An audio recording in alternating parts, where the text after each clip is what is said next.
Alrighty, folks, I am still working on the lighting issue. We'll figure something out. It's Labor Day weekend, so it's Saturday, so it is almost September. We've started to just have a couple degrees cooler at night, a couple degrees cooler during the day, inching towards relief. I am Laura from Southern Arizona. This is the Yarn Closet. I talk about knitting and crochet and yarn things and life things. And I am 53 in September with a 29-year-old, a 16-year-old, and a 9-year-old. And I've been volunteering at the school since last school year as a volunteer librarian. They are looking at me being able to be the paid sub when the main librarian is gone, which is definitely a step in the right direction. I don't know anybody these days that couldn't handle a little extra money, especially for a job they're already doing. And I'm excited to be back. I was able to do a little math lesson with one girl, 6th grader, on Friday that was struggling. I did a granny square lesson with another girl. I've got some girls coming in next Thursday and Friday mornings before school starts to have some crochet lessons. And it just makes me happy. We finished a really big project. We added in a whole 15,000 book teacher resource library into a computerized system. They'd had it for a while, but we made it computerized last year. And then we've had to do all the stickering and taping to cover the stickers to protect them. We didn't have all of the supplies at the front end, so it's taken a little bit longer, but it is finished. I'm very excited about that.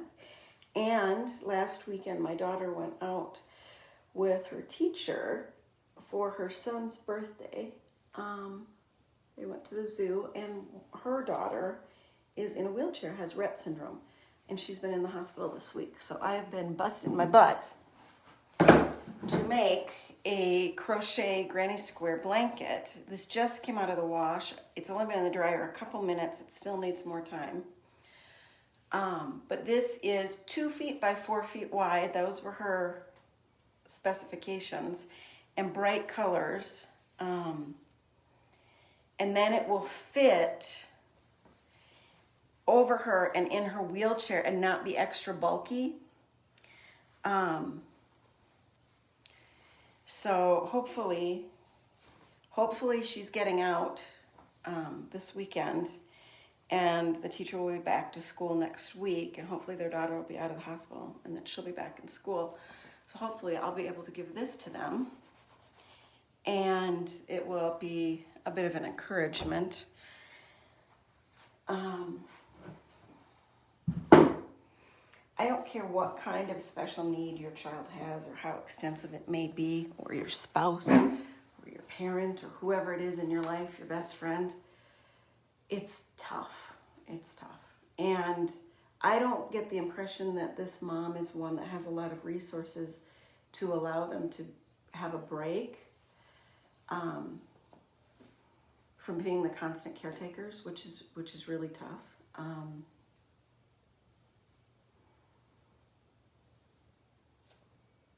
I know for years and years and years I felt that way with my son. He just couldn't be with other people. He had no sense of safety with other people, and some people have blamed me for that because I divorced his dad, or we got divorced. I didn't divorce him. I didn't walk out on him. We got divorced.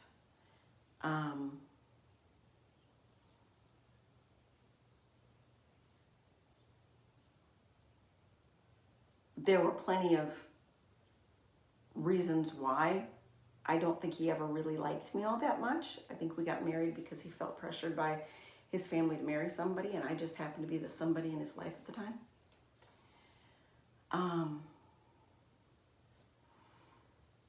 But you can't stay married to someone when they don't want to stay married to you.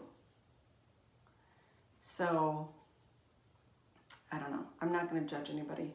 I don't know what the right thing is. I just know what my life has turned into and where it's at. And you have to deal with stuff. And that certainly may have contributed to my son's need for me and security.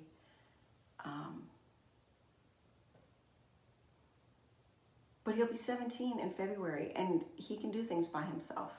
And he has a sense of security. And he is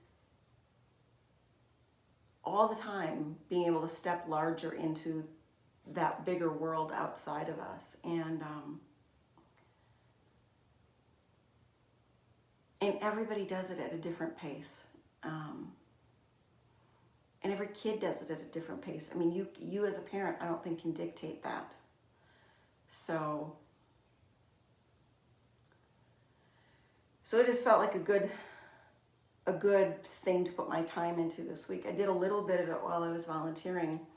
And when people would ask, I didn't know if I should say it was for her because her daughter goes to school there and she teaches there. Because I didn't want to make a big deal about, oh, look what I'm doing. But I also have this thing where I like to tell the truth. Like, I was raised where that really wasn't a thing, where you always kind of hedged what you said to give the best twist to a situation. And there was always this thing of, and we always keep our family life private. Not that there was anything wrong in our household, but it was weird, and I think it was not something weird that my parents did. I think it was just a weird thing of the time. That's the way a lot of people behaved at the time.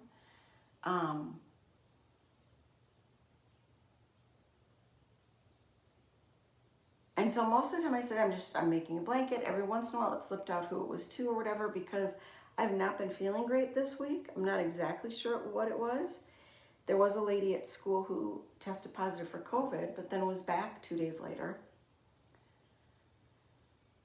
And she hadn't been on any of the antivirals, so I don't know what that was about. I find it very odd that we went from these crazy protocols to like no protocols at all anymore.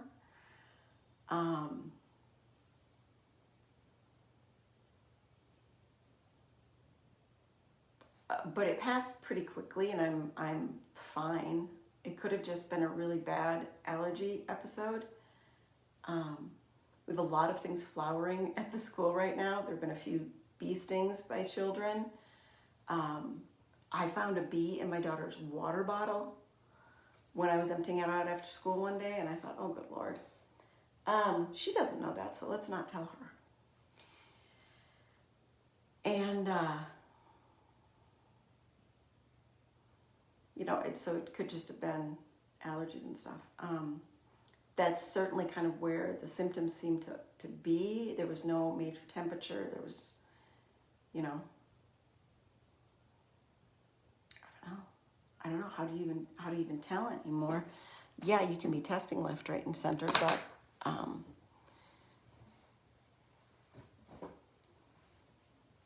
I don't know.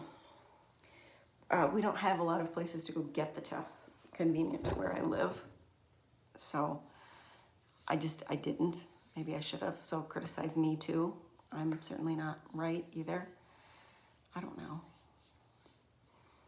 I don't know where our comfort level with anything should be anymore. Like anything anymore. There's these kids at school that are so grossly disrespectful. And then you have a teacher's response is like to snap back at them. So now we've got like two almost equal partners in sarcasm going on. Where's that going to get anybody? I mean, I had a girl just mouth off to me on Friday, and she couldn't have given a shit less that I was more than 40 years older than her. I mean, that meant nothing to her. I was just, nothing. Where has our society come that kids don't have respect for adults? I didn't always like adults when I was a child, but adults ran the world. adults were competent. Adults, for the most part, were safe. And I don't get the impression in a lot of these kids coming up that they feel that way. I don't think that they feel that we deserve their respect. I don't think they value where we've come from or the knowledge we have of a world that's different than theirs. They don't care. Their world is nothing like ours was, and they couldn't care less about what ours was like. And theirs is going to be different faster than they can keep up with it. So, you know, it's just this bizarreness.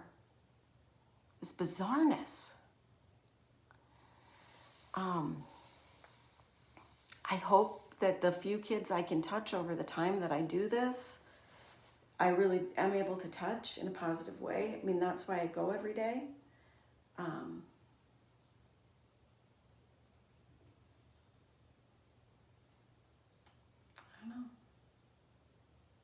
don't know.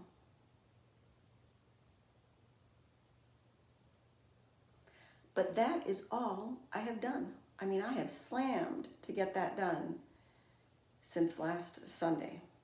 Because it was Monday morning I found out about her going into the hospital.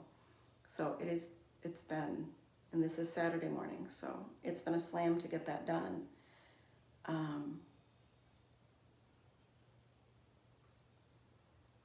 And now I'm gonna go and I'm gonna finish drying it. I'm gonna take my own shower because these are some greasy locks. My daughter's at play date. We are going out for dinner tonight for my husband's birthday, which is tomorrow. And then mine is at the end of the month.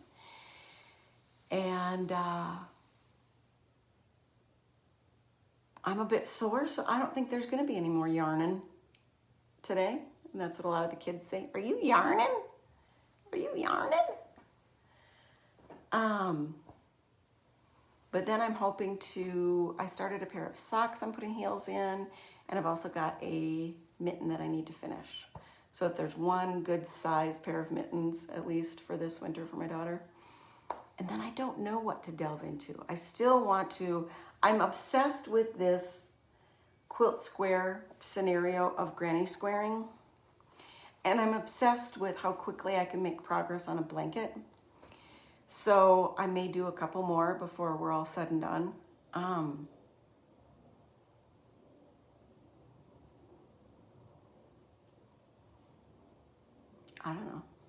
don't know. But next weekend, we are probably having a couple of splits put in. Those are air conditioner heater things that go in your wall. It's a European style deal. In the kids' bedrooms, because since we've moved into this place in 2022, it has swamp cooler and window air conditioners. But the window air conditioners aren't in their bedrooms. So their rooms get too hot to sleep in. So they come and sleep in the playroom in the summer. My daughter had a bad bug experience. So she vacated the playroom a couple months ago, and I told my husband, I said, you know, part of the reason I'm crabby is because I'm sleeping in a room that's not air conditioned. Part of the reason she's crabby, she's not sleeping in a room with air conditioning. We have to prioritize this. We may not be able to fix the overall big scenario, but let's at least fix their rooms. And then that's heat and air conditioning. So then that's backup system. If our 1988 propane forced air heater goes out. Because I'm kind of just about like, let's fix the actual problem, try to be preventative on certain things, and just keep moving forward.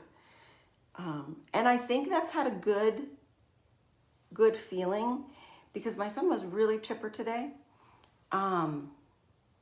His dad had asked us to meet with him and a friend a few weeks ago, but didn't tell us it was over the holiday weekend. So we didn't realize it was overlapping some of the plans we already had for this weekend. And at the last minute, my son's like, you know, I just don't feel like meeting him just because his friend wants to see me that I haven't seen since I was, 3 years old. And I don't know what to do as the parent in these situations always.